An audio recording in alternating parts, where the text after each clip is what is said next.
representative for the Ashanti region. Meanwhile, the Electoral Commission is expected to announce its next line of action following the botched polls.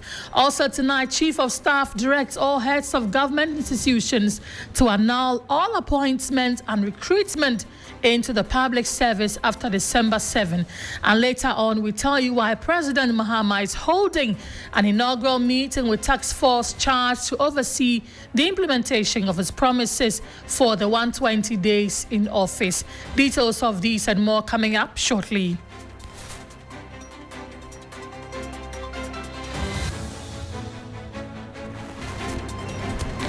Well, many thanks for joining us. Let's begin the bulletin now with the news summaries.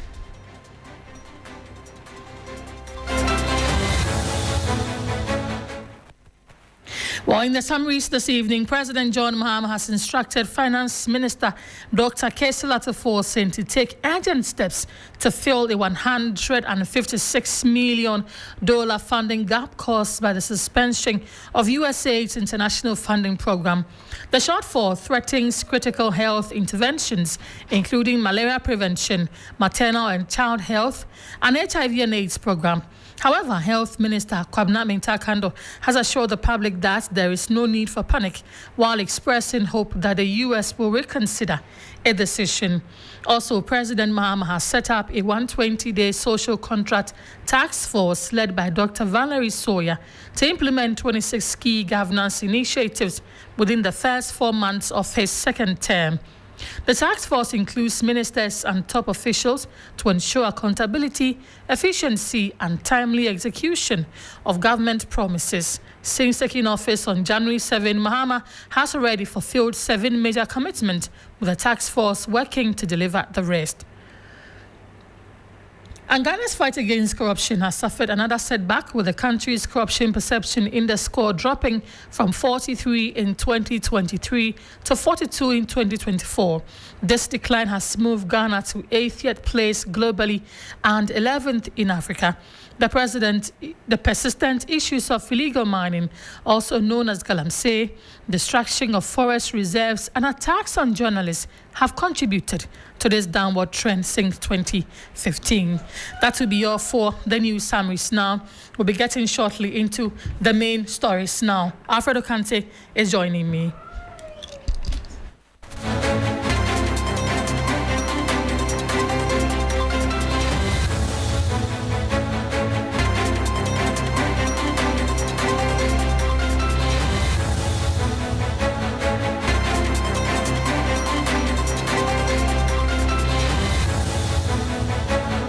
It's live here on Hot Edition on 3FM 92.7, also on Kesme 107.1 in Tamale and beyond. We're live on W 93.5 in Wa and beyond. Just gone by what a summary of the news with Grace Amwajiman. If you log on to Facebook right now, we're streaming live on Facebook at 3FM 927 and follow the conversation here on Hot Edition. But to our first story this evening, the Chief of Staff, Julius Deborah, has directed heads of government institutions to annul all appointments and recruitments made in the public service after the December 7, 2024 elections. Now, in a letter dated February 10, 2025 and addressed to all heads of government institutions, the Chief of Staff, Julius Deborah, indicated that all such appointments and recruitments are not in compliance with established good governance practices and principles. He has accordingly directed the termination of such appointments. Now, just give you some detail of this, the communication coming through from the presidency signed by the Chief of Staff, Julius Deborah. It reads, consistent with government pronouncement in relation to near end of tenure appointments and recruitments, I wish to quote, bring to your attention that all appointments and recruitments made in the public services of Ghana after 7 December 2024 are not in compliance with established good governance practices and principles. Accordingly, all heads of government institutions are hereby requested to take the necessary steps to annul any such appointments or recruitments and submit a comprehensive report on the actions taken to this office by 17 February 2025. Your cooperation position in this matter is highly appreciated. That's Julius Deborah, Chief of Staff, issuing this statement. It's a breaking news coming through right now, and let's stay a bit further on this. And Austin Game is a Labour expert. He's been following this case quite closely, and this breaking news coming through right now. Mr. Game, good evening. Thank you very much for joining us here on Hot Edition. Thank you, Alfred.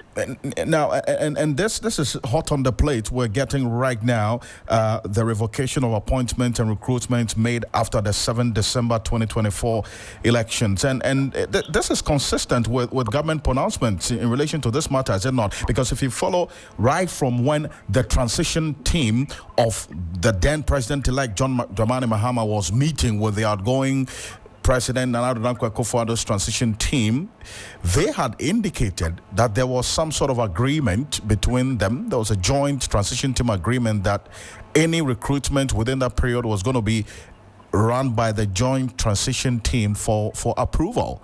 But that wasn't done, and the John Mahama transition team accused the Akufo-Addo transition team of bad faith. Does this surprise you in any way, this development we're hearing now? Thank you, Alfred. Certainly not. This is an African status quo syndrome, where in Africa, whenever there is a transition from one party in government to another party coming into government, the status quo of how they do things should have been completely relegated to the background, particularly so when in Ghana, we have a transitional provision, and you have constituted lawful transitional team. If they wanted to recruit, or even the recruitment might be in the process before the election, they should have faithfully consult with the government, the incoming government transition team, so that they will all be on the same page and have the same control. Unfortunately, it does appear, even though it was drummed and we all followed it, and I can tell you I was following it keenly because I know we'll come to this stage. So I was finding out about what was the manpower ceiling at the time before the election and so forth and so on. And clearly, it does appear they have exceeded it. Like I said, even if it is true that you were already going through the process to recruit people, you should have consulted, go ahead and consult with the transitional team so you don't overburden the exchequer. Unfortunately, that was not done. So I'm not surprised at the highest level of the chief of staff, directives have been given for the appointments to be terminated, as it were. I would not even call it termination. I think that they are just barely going through the process of, new recruits who have not completed their probationary period. So with that in mind, they may not be acceptable to play the role that they have been employed to play for so many reasons. So there is nothing legalistic about it, whether through the legal system or through the labor commission system. Nothing like this will hold water. So I think that they should accept their fate the way it is and try it again and see if there's a new opening, they can have it. Well, so essentially, if these persons who are going to be affected by this directive decide to go the legal route and seek legal redress for their appointment, you're saying, or the termination of their appointment, you're saying that because it may be within the probationary period, they may not have the legal basis to challenge the decision? As you speak, they are going through probation. They are not yet workers of the various entities they have employed them in. They are working to become workers of these entities. They are not yet qualified. They are going through probationary period. It has not been waived, and normally they will not waive it. So I do not see them having any strong point. Look, our legal system is as such that if if they go to Labour Commission is seized with more of professionals, and some lawyers and so forth and so on. They may not buy into that. Now, if you go to the court system, they normally would have to consult behind the scenes professional HR people or industrial relations practitioners to advise them behind the scene.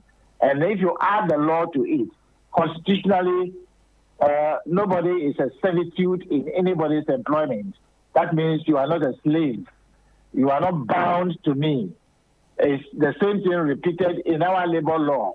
Therefore, they are not bound. The employer is not bound to work with you at all costs, especially when you are going through the probationary period. So if I were to be them, for them not to send a signal of bad losers tomorrow, and when they are seeking employment elsewhere, they should take it as one of their fates and try elsewhere an employment opportunity. The Ghanaians, they may be people who are seeking genuine employment, but the vicious approach through which it was handled is a bit inappropriate. That is what maybe is their lot, and they should bear it. But then again, as you indicated, you said this is an African problem or maybe a Ghanaian issue. You see the release from Julius Deborah today. He talks about in accordance with established good governance practices and principles. Now, what really could have been done to avert a situation like this in that same spirit of good governance practices and principles as we have in it now, that as we saw in 2017, some last-minute recruitments were done after the 2016 election. Nana Addo Dankwa Akufo-Addo assumes office, terminates those appointments, and we are seeing it repeat itself again. What's going on? Yeah, that's why I said it's an African kind of status quo syndrome, and perhaps we should not visit it on ourselves again. The option that was been open to them is during the transitional period, the government team should have opened up and properly laid these things on the table for discussion. Perhaps one or two of them would have been considered as very crucial and important for the process, for the civil and public service, reasons. But it appears they were intransigent. They think that because they recruited, not just those who were recruited, they promoted people, excuse my language, by heart. Promotion comes with a change in nomenclatures, come with a change in even office that you occupy, come with a change in roles that you play. But in Ghana, sometimes we promote people doing the same job or doing just about the same thing. Clearly, that is not on. So to me, all those people who were promoted by act and damn the consequences is inappropriate and an insult to the integrity of the whole nation. So clearly what should be done is they should have opened up during the transitional team meeting that, look, this is what we have done. Can we take a look at this and confirm these ones? Those that you may not be able, let's do away with them in a gentle way. Unfortunately, they couldn't do that. So they have themselves to blame. But, let's look at another side of this matter as well, which I've been thinking about over the period since this matter started. How does this politicization of appointments really impact on the public service of Ghana in its entirety? Because consistently, we've seen this happen. Last-minute recruitments are done into various state institutions, and then it has to be revoked. And then we're talking about the public service of Ghana. You've served in various capacities and still providing support and consultancy. How does this impact on the public service? Yeah, listening is a very important skill. And unfortunately, our people, I don't really want to refer to government of yesterday. It's been a long-standing kind of thing in this country. And this is a bitter lesson, and we must learn it the hard way, never to go back to it again. I heard Dr. Bampo, the Executive Secretary of CLOSAG, spoke against this type of recruitments, especially the partisan political recruitments that did not go through the Public Services Commission kind of arrangements, and even those that were hurriedly pushed through, and the people were appointed through partisan machinations. He spoke highly against it. It appears they didn't listen to him, and they took it for granted that people are in government and so forth and so on. But this is a country that belongs to all of us as stakeholders. And so it's a bitter lesson. We also have a Chartered Institute of Human Resource Management Practitioners. We can consult them to advise them whether this is the right thing to do. Unfortunately, it does appear people occupying partisan political office assume that they know virtually everything and they don't like consultation. So these are some of the consequences. And I think that it's a lesson worth learning for us not to repeat it again. Mr. Game, I appreciate your time on this, and I thank you so much, as always. I'm most grateful.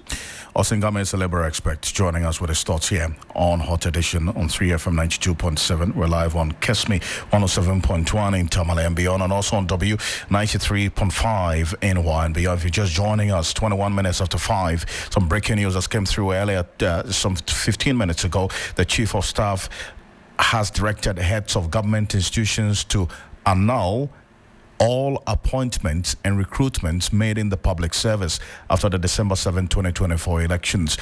In a letter dated February 10, 2025, and addressed to all heads of government institutions, the Chief of Staff, Julius Deborah, indicated that all such appointments and recruitments are not in compliance with established good governance practices and principles. He has accordingly directed the termination of such last-minute appointments. And if you go on our Facebook page at 3FM927, we have the full details of that release from the Chief of Staff right now there. So the last-minute appointments that were done between December 8 and now, in fact, between December 8th and January 7.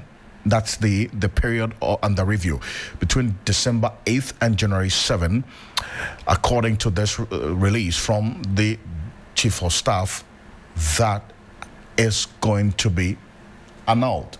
That is the directive right now. But if you recall, sometime in January, specifically the 23rd of January, the Chief of Staff had released a statement instructing all heads of government to submit the full names, designation, employee identification number, date of appointment, and date added to the payroll, the public payroll, for each staff member added within the specified period of December 8, 2024 to January 7, 2025.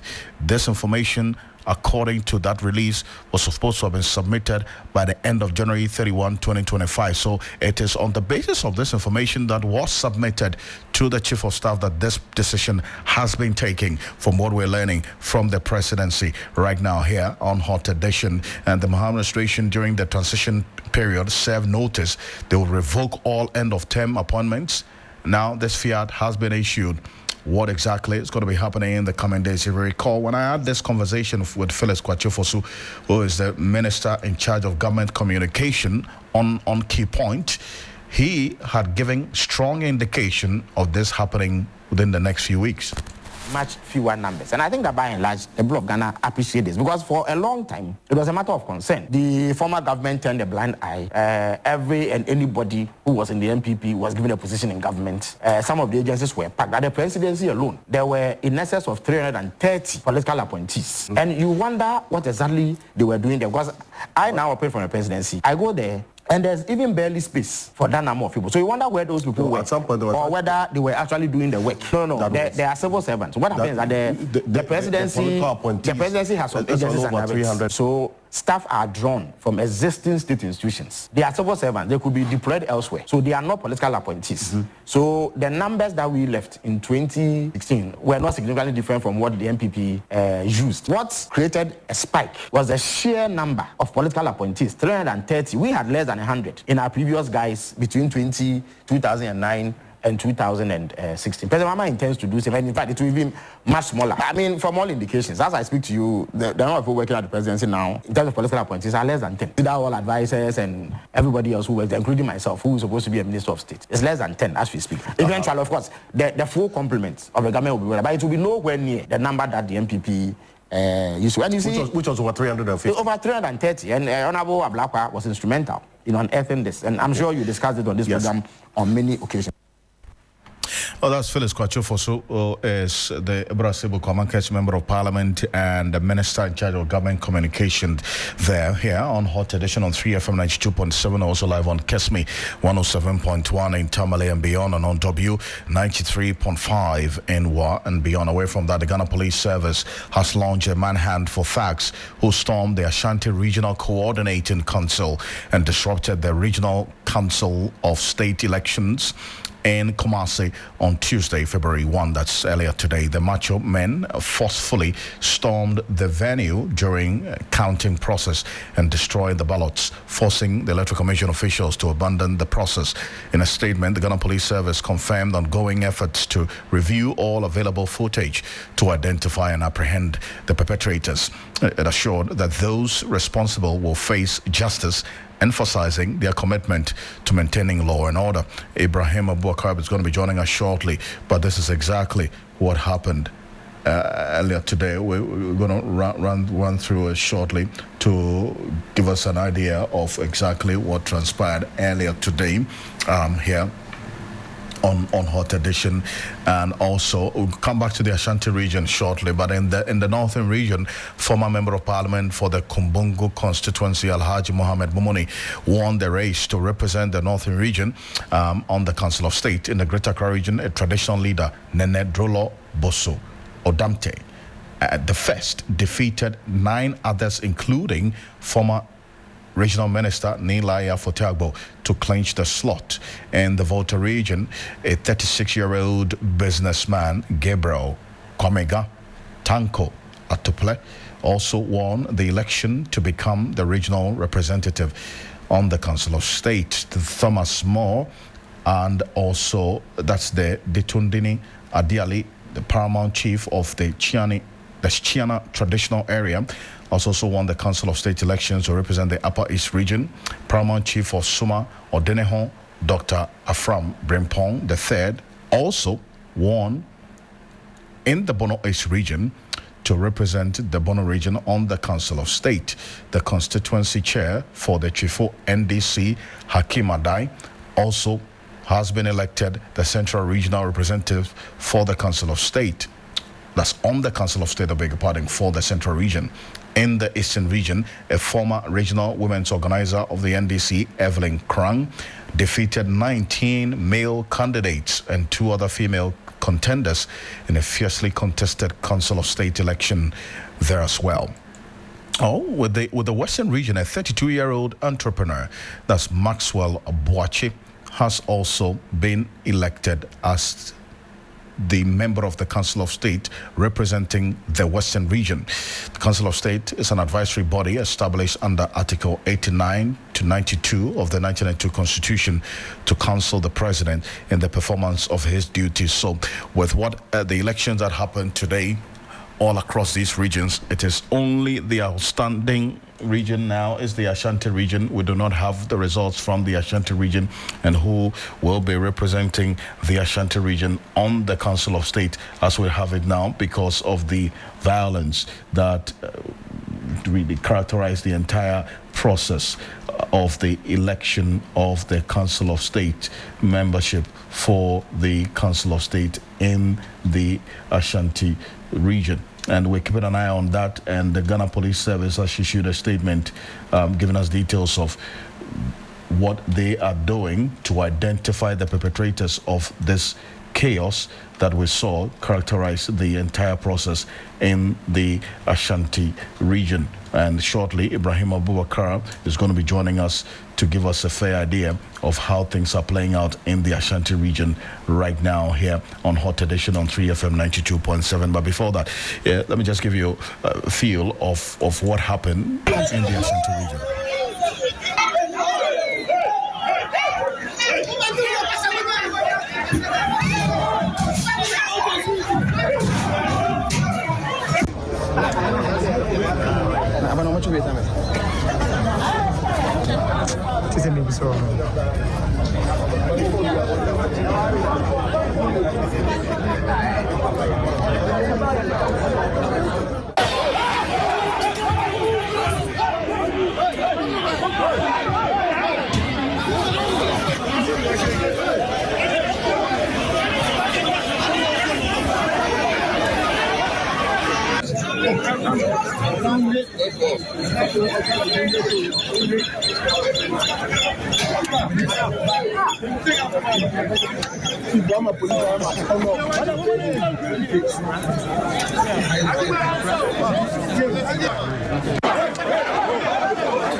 What you've been listening to is the chaos that characterized the election of the Council of State representative in the Ashanti region.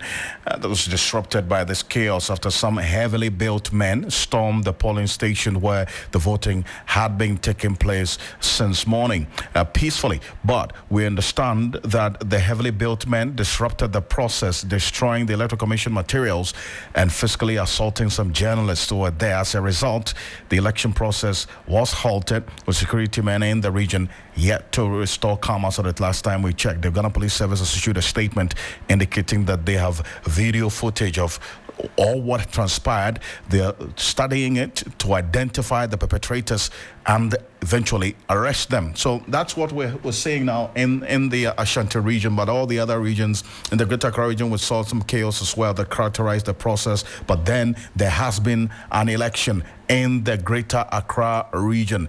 Just about an hour ago, we got the details of who is going to represent the Greater Accra region on the Council of State. Nene Drolo Boso Adamte, the first, has been elected as the Greater Accra region's representative on the Council of State after securing an overwhelming victory in the regional election held earlier today. So that's the development in the Greater Accra region. And just for the benefit of some education, the composition of the Council of State is as follows. There are 3 ex-official members, previously held positions as former chief of defense staff, 1 former chief justice, 1 former inspector general of police, 1 ex-official member, in case the president of the National House of Chiefs, 16 elected regional representatives, and that's what we've seen. About 8 regions electing their representatives today.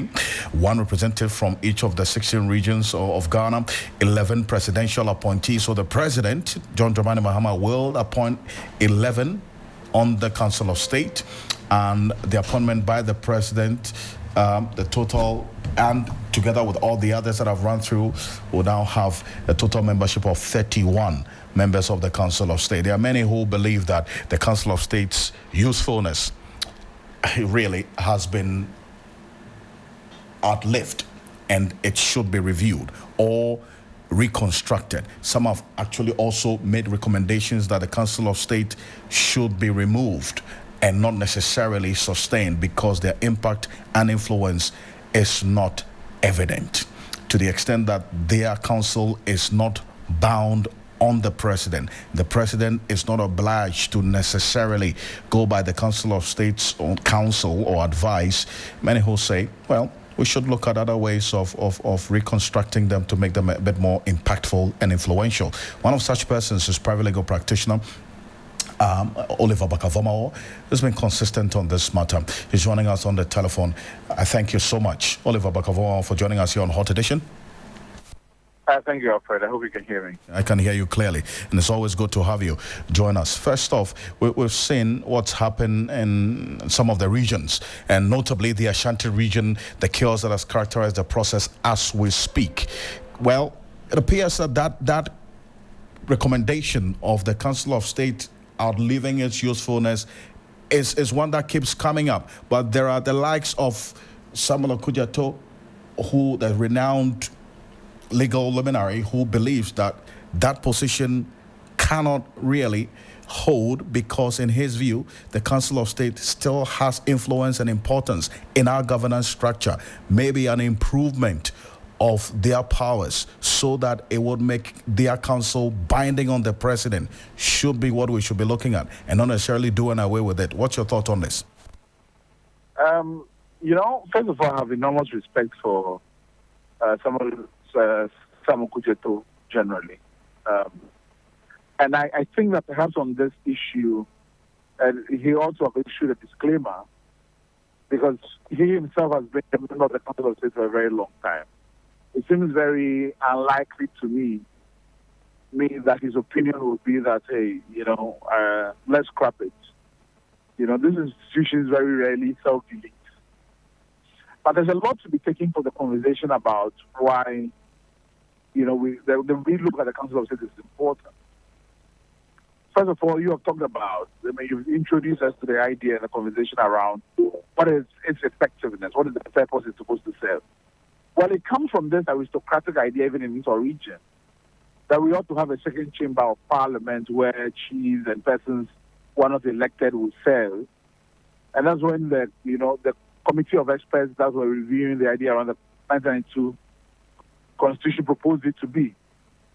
But that was rejected, and the different body was constituted, which is what we have now. But in terms of the grasp and the power and effectiveness you intended to have, it doesn't have that. Whether it is the current president now appointing presidential staffers when there's no Council of State, whether it is the president then going ahead to recommend for people to be pardoned without a Council of State involved, or all kinds of times, or even when the Supreme Court actually says that, its advice is advice and the president is not bound by it in any event, it undermines its true utility in our democracy.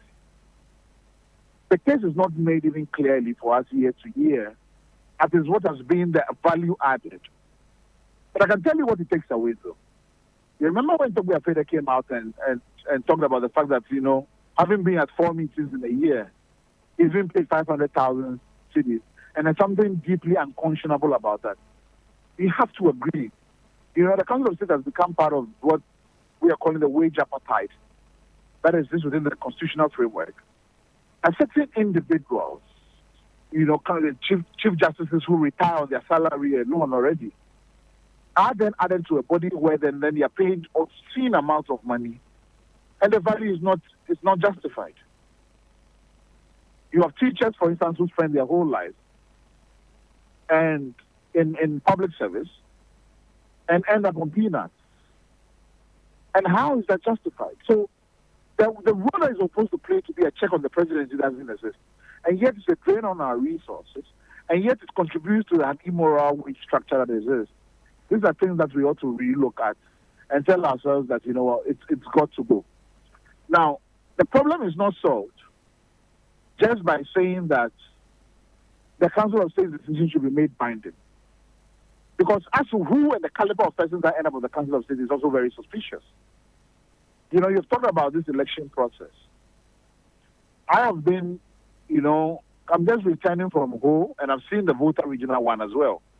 And I know that the topical ones are the ones where violence have happened. But I tell you what, nothing has undermined my faith in our democracy than what I saw in the voter regional Ho today.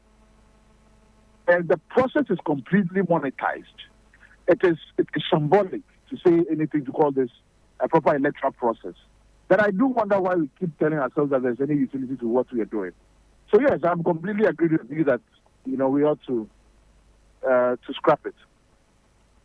But then again, beyond, let's look at beyond the recommendation of scrapping, and then also if we scrap it, what replaces it? Because there has been that proposal which you referenced briefly in your earlier submission about the second chamber, which would then also offer some advisory role to the presidency. Is that what we should be looking at going forward? No, I don't think that we ought to scrap something and replace it. We shouldn't necessarily be so interested in creating more bureaucracies. If the president is interested in having advice, he has his cortege of presidential advisors. Look at the process that we have now. The president appoints, 14 of the people there on the Council of State. Then when it comes to the regional representatives, I'm telling you, the political parties just whip their persons. Having been involved in what I saw in the Hold, for instance, the political parties just confiscated and detained the delegates throughout the whole of last night, and even this morning, entertaining them, money is being shared, and then whipping them to vote for a particular candidate that the party supports. So, in fact, it's another party person, 16 of them, that have been added. In essence, you have over 30 people that the president has additionally appointed who could have easily been presidential staffers. And if they were presidential staffers, at least you and I will be having a conversation about packing the presidency with people as job for the boys. The Council of State is nothing but job for the boys. So should not be no incentive of trying to recreate it or creating something in its stead. We must to think about if it is about accountability we seek, that accountability can be reinforced through other constitutional mechanisms. Some have suggested, for instance, removing ministers from parliament to ensure that parliament plays its proper role. There are so many democracies where nothing like the Council of State exists, and yet they are very effective and more accountable than we have it. So let's not create avenues to create more jobs for the boys. It's unnecessary. The focus should not be on, creating more bureaucracies. The question should be on more administrative efficiency, I would say. And hold on a bit for me, because I have been joined on the telephone on the other line by Dr. Ofe Abuaji, former director of the Ghana Institute of Local Government, and it's joining us around. Doc, good evening. Thank you for joining us. Good evening. Thank you for having me. It's always good to have you. And the other person you'll be listening to, if you did hear him, is Oliver Bakavomawo, a private legal practitioner. Is of the view that the Council of State is essentially a job for the boys, really, and to the extent that their council advice recommendation is not binding on the president. It's just a waste of the taxpayers' money. I want to find out your thoughts on this. Well, I don't blame him for that position. I mean, because of the way it's constructed. But I also think that for the time being, because it's a constitutional requirement, we have to make it work. We have to make it play its role in the system of checks and balances, because it's supposed to bring to the table an additional layer of, let's say, informed positions. I think that even though the advice on the president may not be seen as binding, there is room for moral suasion in our system, room for listening to respected people or people whose positions could offer you options that will fit well, people who can give you a view of what could be.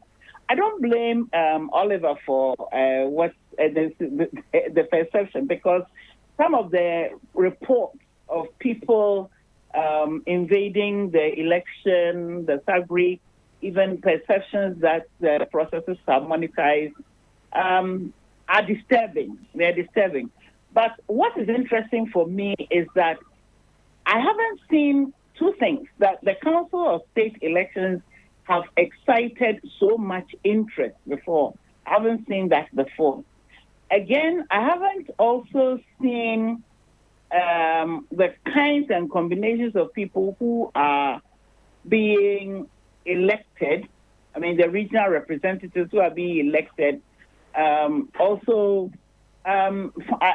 exciting in the sense that there are the reports of, younger people like the Western region person, the Volta region person, and so on, getting onto it. That about half of the members are people nominated by the president. Well, gives the president considerable influence on the composition of that body. But I believe that with younger people coming in there, with people interested in it, and maybe the demand side of society demanding that the Council of State sits up, should make it at least live up or serve a stronger watchdog and advisory and advocacy role than it has in the past. I would like to see, these are times in which the citizenry is asking questions.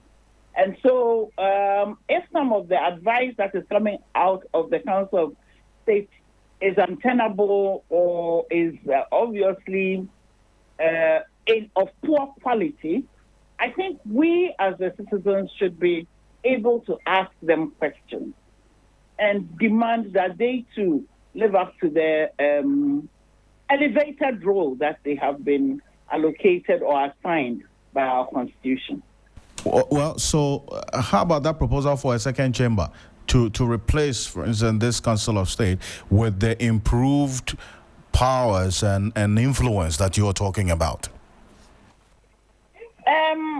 There is no guarantee. Well, I need to be able to understand how that second chamber is going to function better, to be able to understand how it can be insulated from the ongoing influence or the ongoing systems of influence. Because I was thinking, in fact, this morning I was reflecting on the composition of the Electoral College and how these people get to be the ones who help to select the regional representatives. By getting rid of the appointed members, we would assume that people who were beholden to the previous government have been, sort of let go from the assembly. So they wouldn't be part of constituting the wouldn't be part of selecting the regional representatives.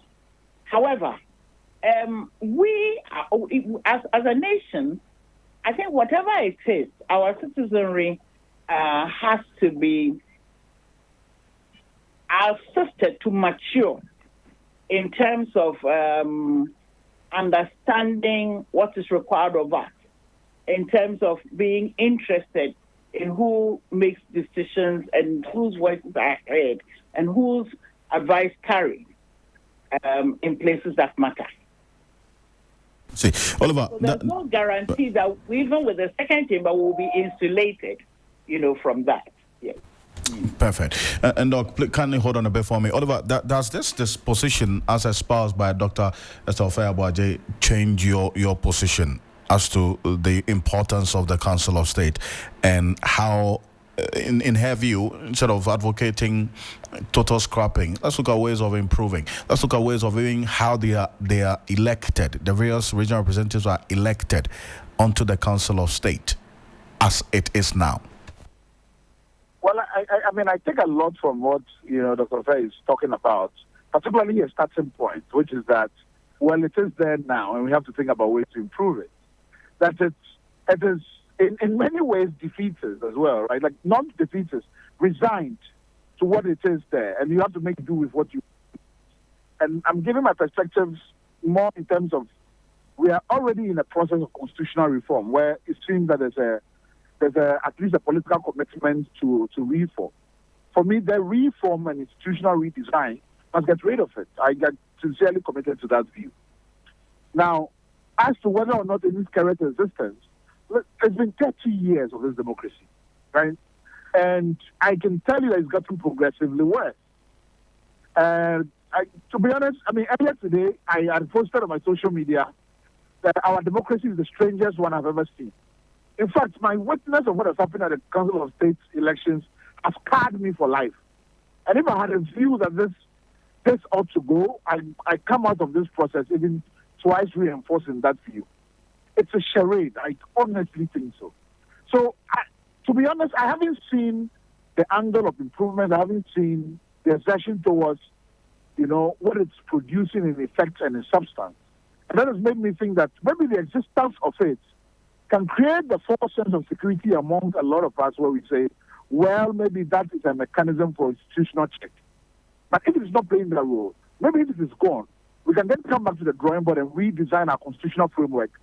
That time we can mainstream what we were hoping to achieve from the Council of State through other mechanisms. If it is going to stay, and it is going to stay in the current form, then absolutely agree with Alfred that it can't continue like this, right? Be able to achieve the dividends we're talking about, I don't know.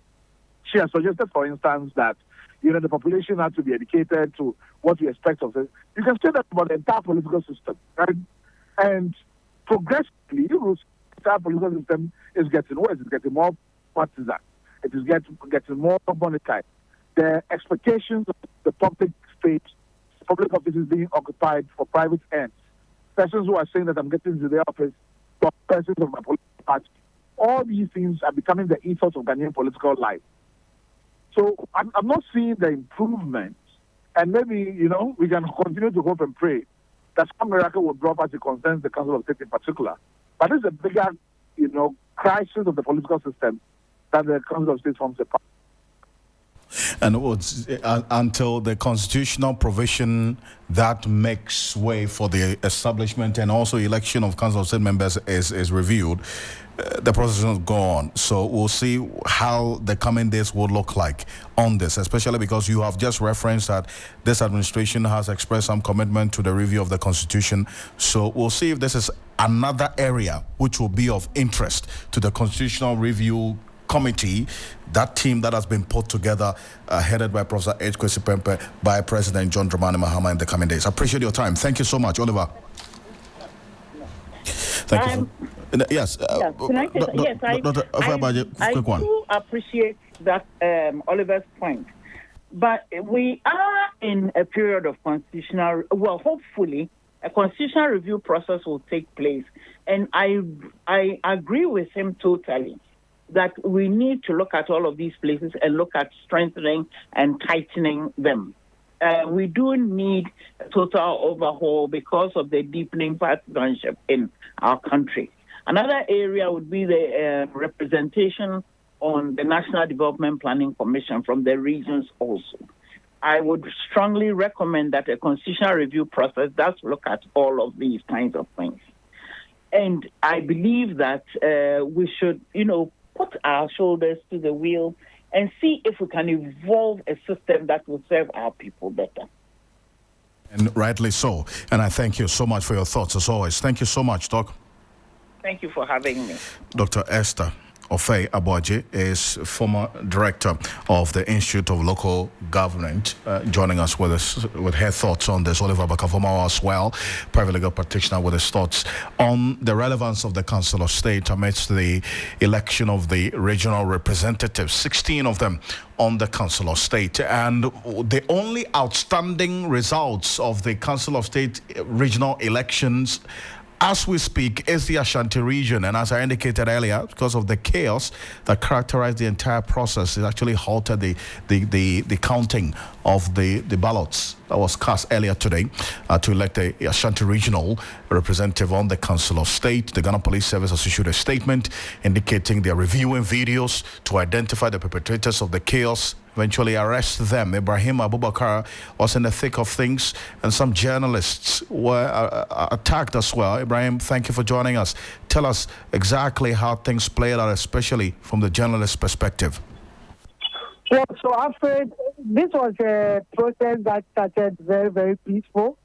8, 9, 10, and people were coming to vote in Ashanti region because we have 43 districts, which means 86 were expected to cast their ballots and choose the representative of the Council of State for the region. Because each district was supposed to get 2 assembly members.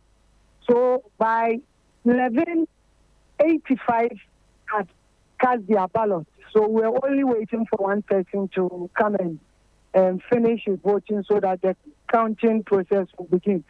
So 11:30 exactly, he came.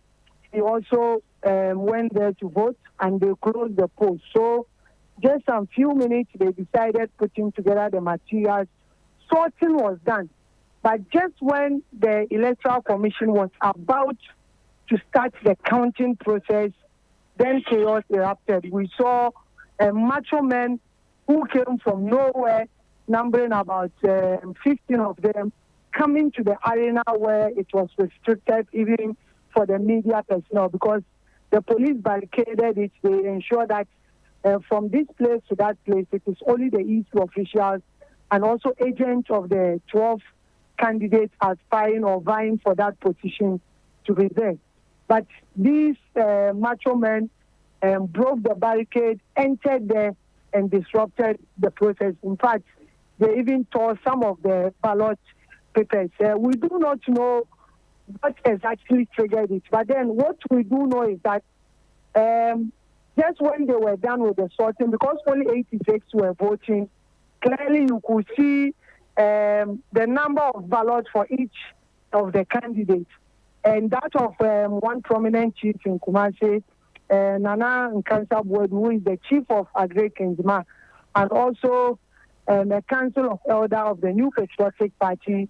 His supporters started jubilating because they saw the ballots.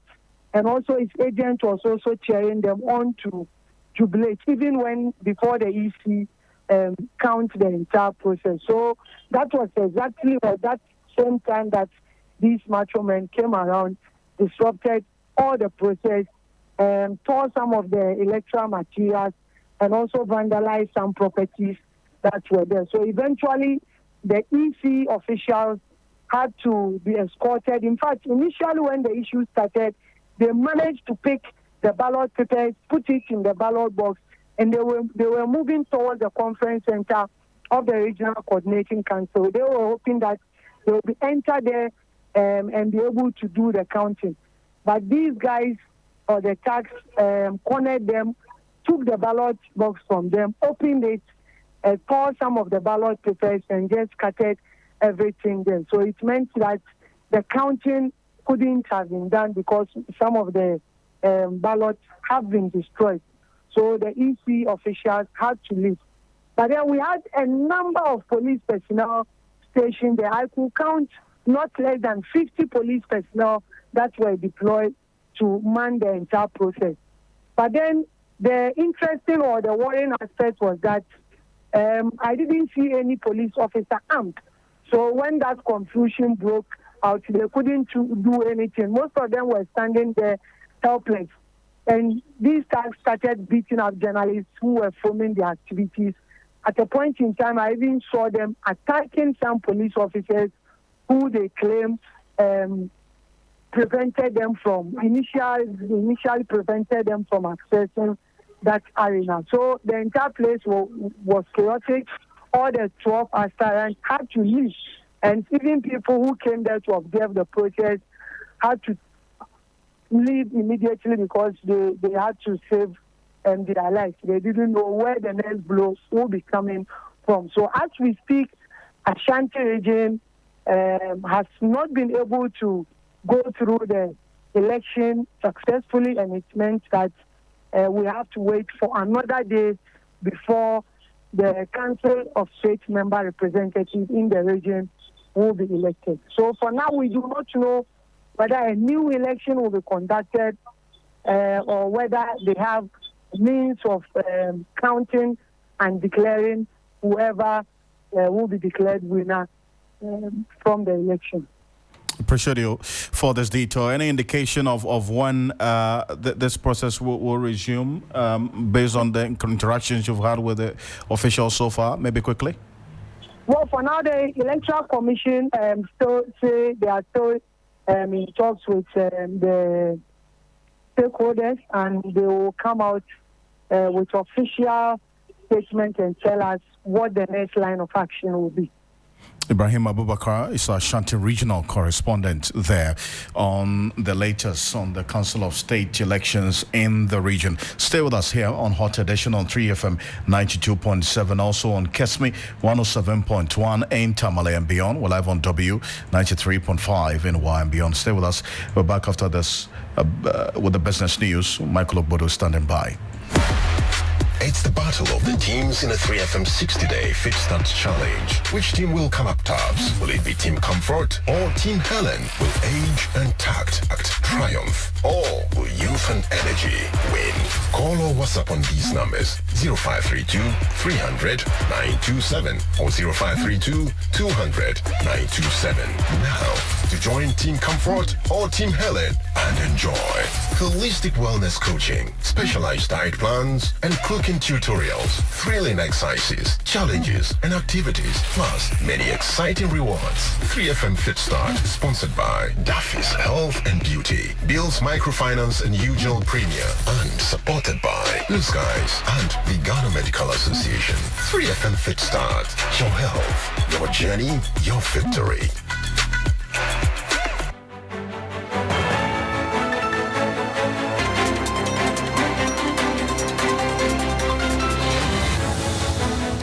And hello there, good evening and welcome to the business segment on Hot Edition. Coming up tonight, President Mahama orders urgent measures to address $156 million USAID funding gap following US President Donald Trump's directive. I am Michael Obodu. Details coming up shortly. Please stay.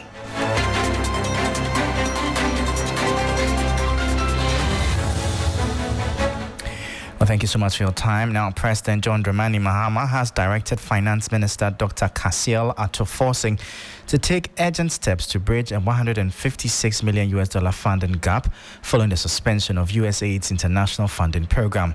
The shortfall threatens key health interventions, including malaria prevention, maternal and child health, and HIV/AIDS. I'll bring you the details of that story shortly, but interest rates on Treasury bills are expected to drop further in the coming weeks as the government continues its strategy to control borrowing costs and stabilize the financial market. This report has the details. Investor demand for Treasury bills remained strong last week, with total bids reaching 10.29 billion cedis.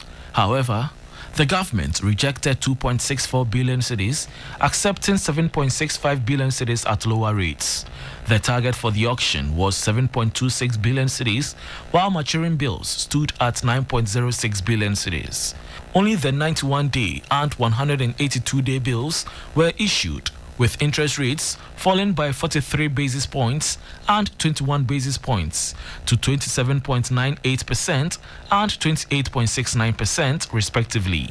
Analysts say the government's yield control strategy is aimed at reducing borrowing costs and bringing interest rates to more sustainable levels. They add that if the Treasury issues longer-term bonds at slightly higher prices, it could attract more investors and improve market confidence. Meanwhile, the ongoing rejection of high interest bids is expected to push rates further down in the coming weeks.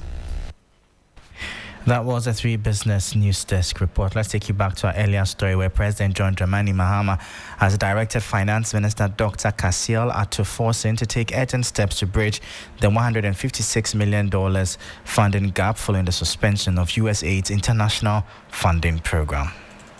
President John Dramani Mahama has instructed Finance Minister Dr. Cassiel Ato-Forson to take immediate action to address a $156 million funding shortfall caused by the suspension of the U.S. States Agency for International Development's USAID international funding program. The president has expressed deep concern over the financial gap, warning that it could severely impact essential health programs. A projected $78.2 million deficit threatens interventions in malaria prevention, maternal and child health, family planning, reproductive health, nutrition, and HIV/AIDS treatment. The disruption could affect the supply of antiretroviral drugs and hinder HIV testing and prevention efforts. President Mahama has directed that emergency funding measures prioritize these critical areas to mitigate the effects of the funding suspension. And that was the 3 Business News Desk report. Before we leave you, President John Mahama has sacked the Director General of the Social Security and National Insurance Trust, SNIT, Kofi Bosumping Osafo Marfo, along with his deputies. His tenure lasted less than a year following his appointment after the removal of his predecessor, Dr. John Ofori Tenkoran, by President Akufo-Addo.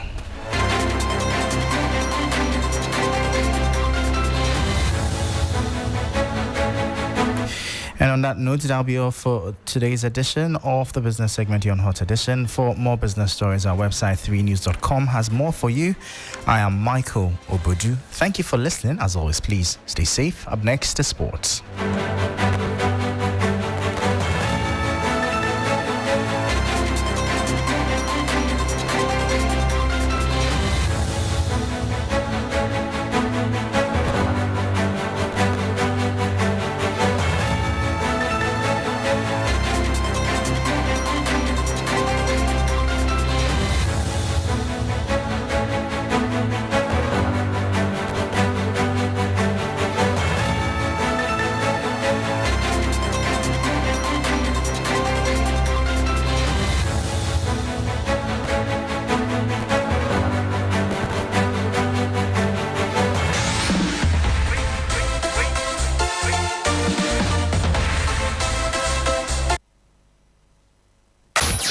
Accra gets busy on this frequency. 92.7 3 FM.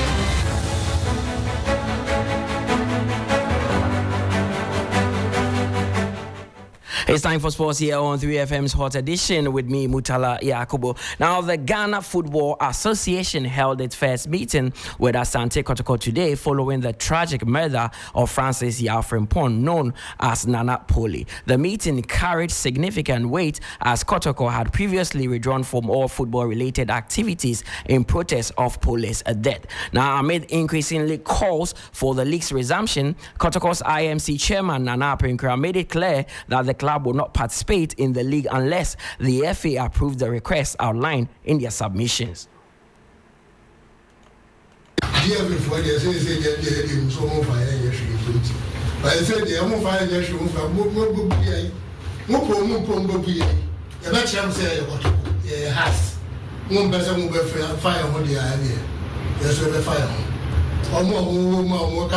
To hell with Kotoko, Moon Pesci, Moon Quancha, Monia. The app security measures near here, get to any app and sign it to us. Then that's a bob on the movie. Never born, what ever more. Send them each day, I'm probably ready to cry. But until then, and it's not that you say, you're ready. It's his own channel, Emma Ukibim, as I'm a trainer crowd. Nana Prinkra is chairman of Kotoko's IMC there, and he bear his seat to the GFA. Now, during the meeting, GFA Executive Council member Nana Odro-Safo addressed the reason behind FA President Kurt Okreku's silence on the Nswatre violence. Now, amid growing questions about why Okreku has neither spoken on the issue nor visited Kotoko and the family of Nana Poli, Odro-Safo explained that the FA President is unwell and currently out of the country. Get no fun. Live woman. Nah, every back has no fun. But the Luna share which is ready. Tomorrow, why I can't back door. But remember, more chickens on shuffle was we ever go.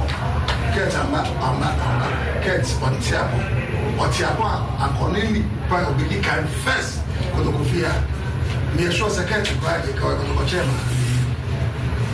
Because a year or two, not in India, a year or two, not in India. Asamaba, no fun. No one told me about the Puma.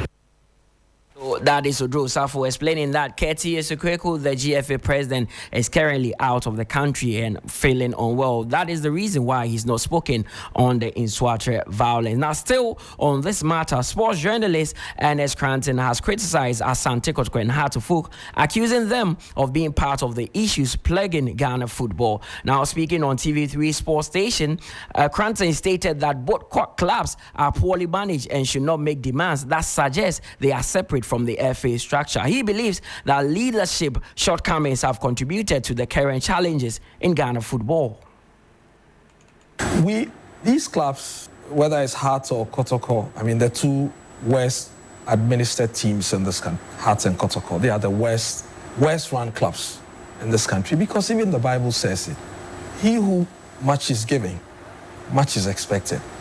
For how much of a behemoth these two clubs are, what they produce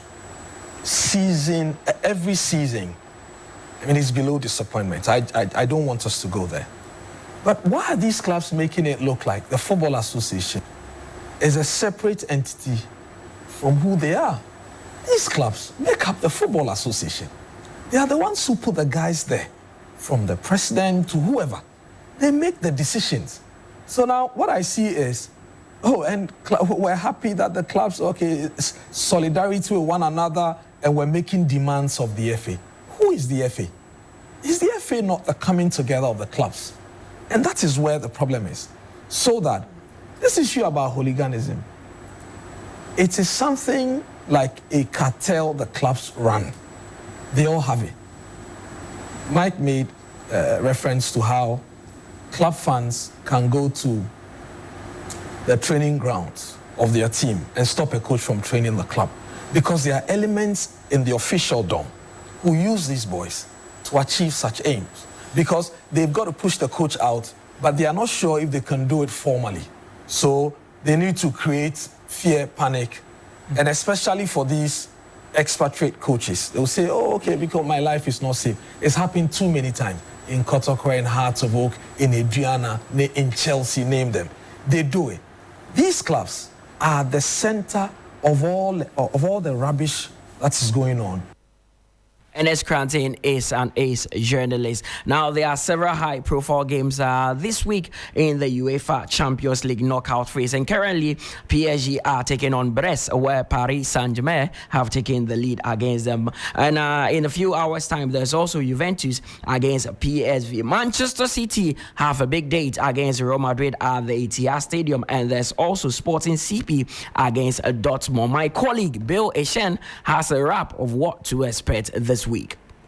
Looking at the knockout phase playoffs, I think the biggest fixture would be that of Manchester City versus Real Madrid, because of that sort of building rivalry over the years. Now, both teams are of different stages in their season, where Man City have been struggling to lock down a place in the top four. Real Madrid, even though they're on top of La Liga, they are just 1 point ahead of Atletico Madrid, 2 points ahead of Barcelona, and they have a lot of injury issues, especially to their back line. Their centre backs, Alaba, there's Militao as well. Rudiger recently got injured too, and so it is a very huge problem for them. Regards to other fixtures, one I would look out for is Feyenoord versus AC Milan, because of Ibrahim Osman, the Ghanaian winger, and he could possibly face Theo Hernandez, which would be a very big fixture for him, a very big matchup. Hopefully he lives up to that and be able to conquer that matchup. If that happens, there's also Juventus PSV, which I think Juventus would take that victory, and Bayern Munich should be able to get a very nice victory over Celtic. Company's system has been working well, especially in the Bundesliga, so hopefully they can get a win in there as well. And also Atalanta versus Club Brugge, for the sake of Ibrahim Sulemana, who hasn't really been playing as many games, even in the Serie A, where he's played in total 49 minutes in 4 games, which is really concerning. Hopefully he can get a run out against Club Brugge and get that victory as well. So Bill Ishen is my colleague here at TV3 and 3 Sports. Now, other games that we need to look forward to tomorrow would see Bayern Munich take on Celtic. There's also that big game between AC Milan and Feyenoord. Monaco would also come up against Benfica. So these are some of the games coming up in the UEFA Champions League. Now, let's finish off with some tennis, because American tennis star Coco Gauff suffered an early exit at the WTA 1000 event in Qatar, failing to straight set against Meta Kosciuszko in the second round after a shaky performance riddled with errors. Now, the world number 3 lost 6-2, 7-5 in Doha, marking her first match since a quarter-final exit at the Australian Open last month against Paulo Badosa. Now, Gauff struggled throughout, committing 39 errors while managing just 8 wins there, and she is out of the Doha Open. And that brings us to the end of the sports updates here on 3FM's Hot Edition with me, Mutala Yakubu. There's more after this.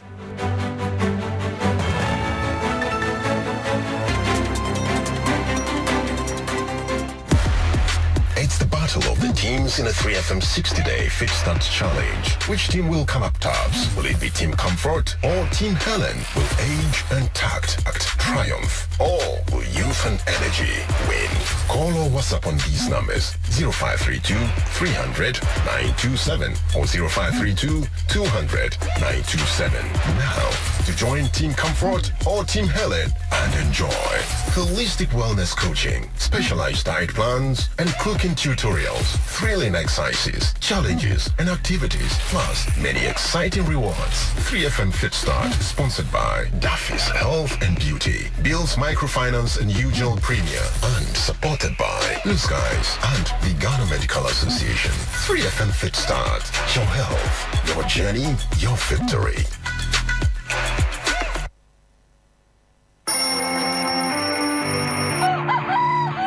I wake up early every weekday because of you, to keep you on top of your game. Yeah! You are at the center of our universe. That's why we make it a duty to serve you only the freshest, hottest news and entertainment. When you want it, where you want it. Good morning, Ghana, Africa, and the rest of the wonderful world. Welcome to Sunrise on 3FM 92.7. Start your day well informed.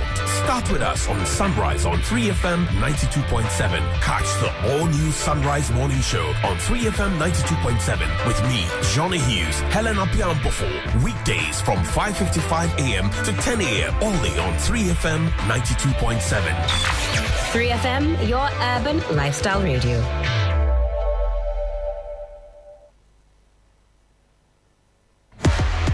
It's the battle of the teams in a 3FM 60-day Fit Start Challenge. Which team will come up tops? Will it be Team Comfort or Team Helen? Will age and tact act triumph? Or will youth and energy win? Call or WhatsApp on these numbers: 0532 300 927 or 0532 200 927. Now, to join Team Comfort or Team Helen and enjoy holistic wellness coaching, specialized diet plans, and cooking tutorials, thrilling exercises, challenges, and activities, plus many exciting rewards. 3FM Fit Start, sponsored by Daffy's Health and Beauty, Bill's Microfinance and UGL Premier, and supported by Blue Skies and the Ghana Medical Association. 3FM Fit Start, your health, your journey, your victory.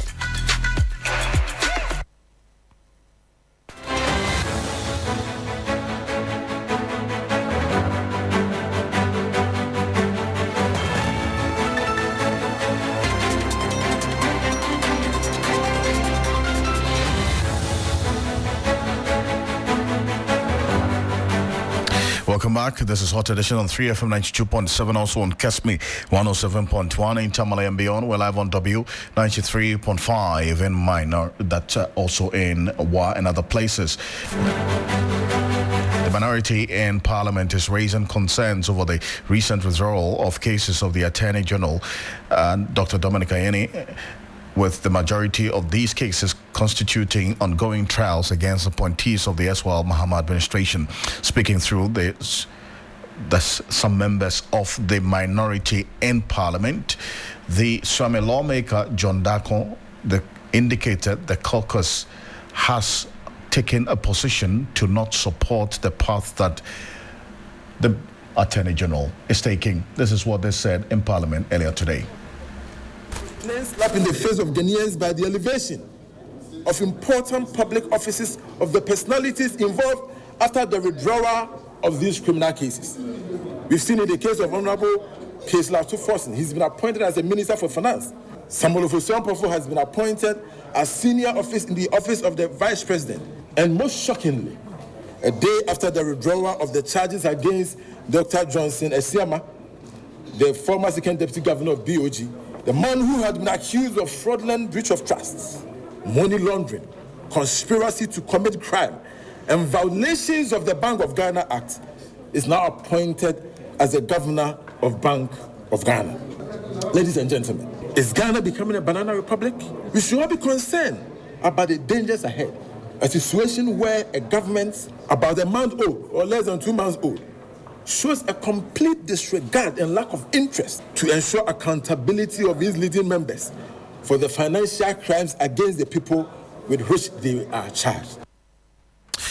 That's a Swami lawmaker there, but acting CEO of the National Petroleum Authority and Director of Legal Affairs for the NDC, Godwin Eduji Tamaklo, disagrees. He says there was enough reason and basis for the discontinuation of these cases.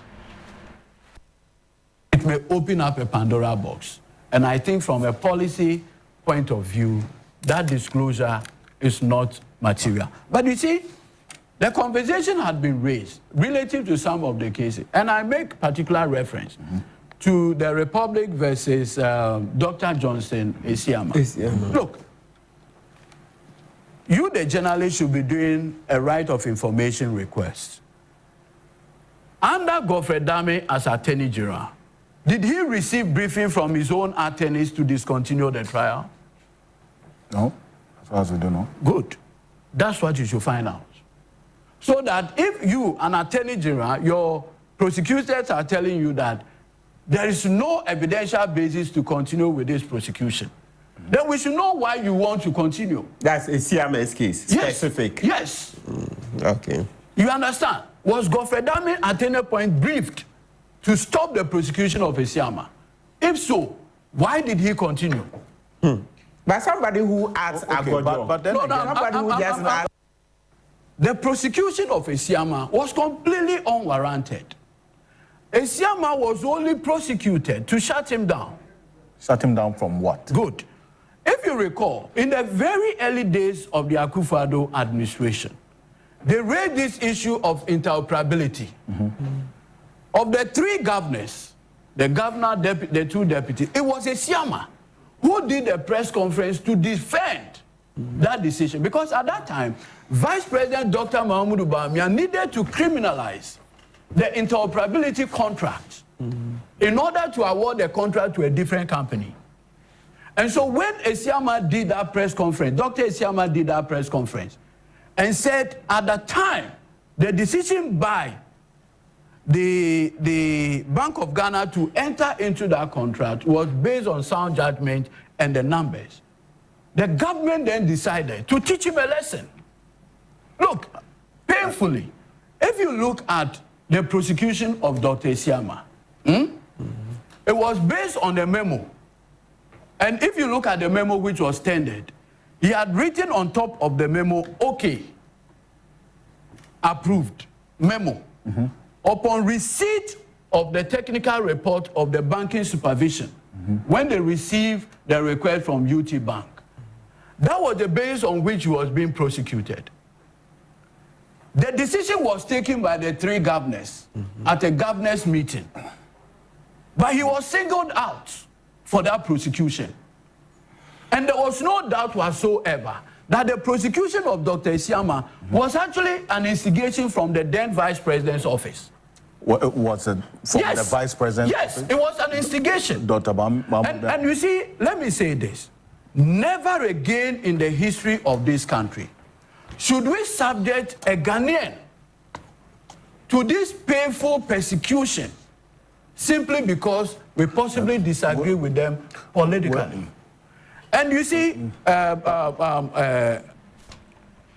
So that's Godwin Ejoji Tamaklo is the Director of Legal Affairs, Acting CEO of the National Petroleum Authority, Director of Legal Affairs for the NDC, there on this call for the Attorney General to give details for the discontinuation of the cases, as we have seen over the last 2 weeks. But away from that, the minority leader, and together with some members of parliament, they've lamented the deaths and the spate of public health emergencies caused by the outbreak of diseases, particularly cholera and meningitis in parts of the country. Minority leader Alexander Panyomaking and member of parliament for the Futu constituency delivered a statement on the floor of parliament on the challenge of cholera in the Futu constituency and the great distress the disease has occasioned in the area. He's therefore calling for urgent action by the health minister to salvage the situation.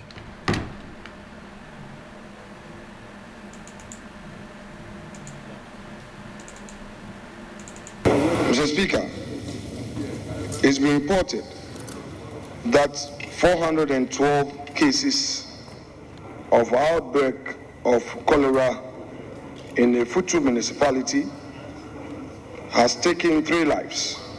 Mr. Speaker, currently we have the affected people in the Winneba Municipal Hospital, the Winneba Health Center, and the UEW Clinic. Mr. Speaker, the facilities there are very stressed. Most of these cases are coming from the shores of Winneba, the Inshona. Mr. Speaker, currently, according to the Municipal Health Director, they need operational expenses including funds for fuel, sanitation efforts, procurement of urgent supplies, essential medical supplies and treatment kits, as well as other logistical support for education and public awareness. The Municipal Assembly has no funds to support their program to help educate and to help our people who are suffering in various health facilities. Mr. Speaker, on my part, as a member of Parliament, I've made available a pickup to enable the Health Directorate continue with its education and supported them with some funds for their activities. Mr. Speaker, this is not enough. The central government must immediately intervene to save lives. The people are suffering.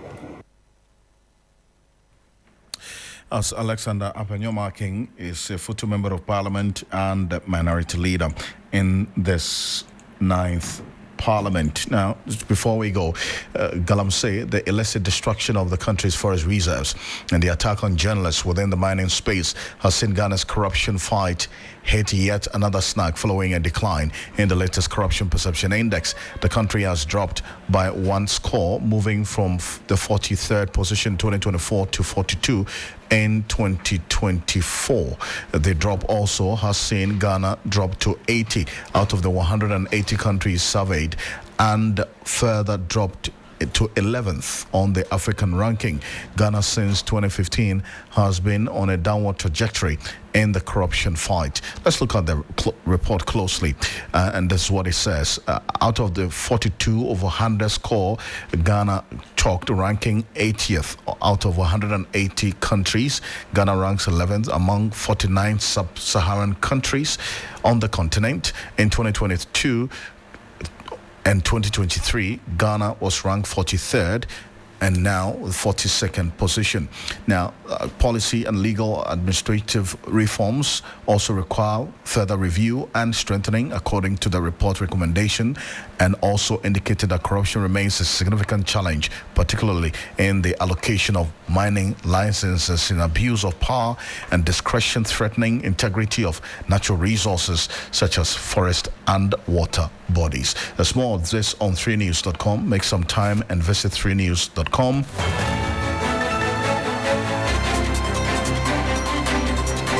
On behalf of the rest of the team, thank you very much for staying with us here. on Hot Edition. We're back same time tomorrow for another conversation. Join me at 10 p.m. on TV3 for Ghana Tonight. My name is Alfred Ocansey. The drive continues. Have a great evening.